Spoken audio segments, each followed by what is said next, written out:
federal government has invoked the Emergencies Act to supplement provincial and territorial capacity to address the blockades and occupations.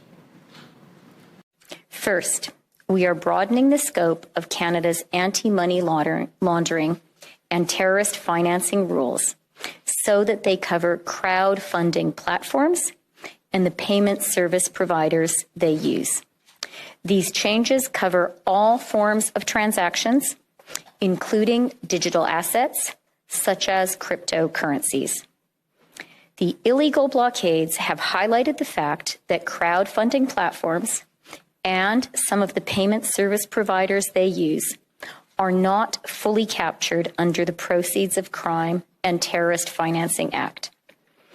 Our banks and financial institutions are already obligated to report to the Financial Transactions and Reports Analysis Centre of Canada, or FINTRAC.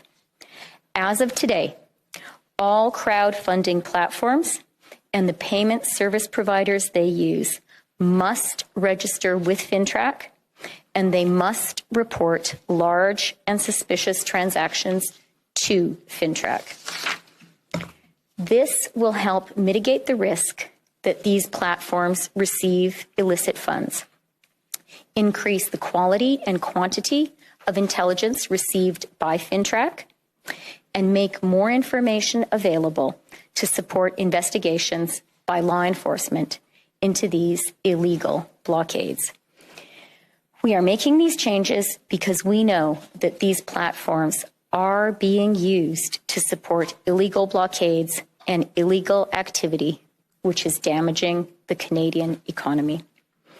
The government will also bring forward legislation to provide these authorities to FINTRAC on a permanent basis. Second, the government is issuing an order with immediate effect under the Emergencies Act, authorizing Canadian financial institutions to temporarily cease providing financial services where the institution suspects that an account is being used to further the illegal blockades and occupations. This order covers both personal and corporate accounts. Third, we are directing Canadian financial institutions to review their relationships with anyone involved in the illegal blockades and report to the RCMP or CSIS. As of today, a bank or other financial service provider will be able to immediately freeze or suspend an account without a court order. In doing so, they will be protected against civil liability for actions taken in good faith. Federal government institutions will have a new broad authority to share relevant information with banks and other financial service providers to ensure that we can all work together to put a stop to the funding of these illegal blockades. This is about following the money. This is about stopping the financing of these illegal blockades.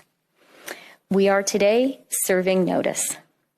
If your truck is being used in these illegal blockades, your corporate accounts will be frozen.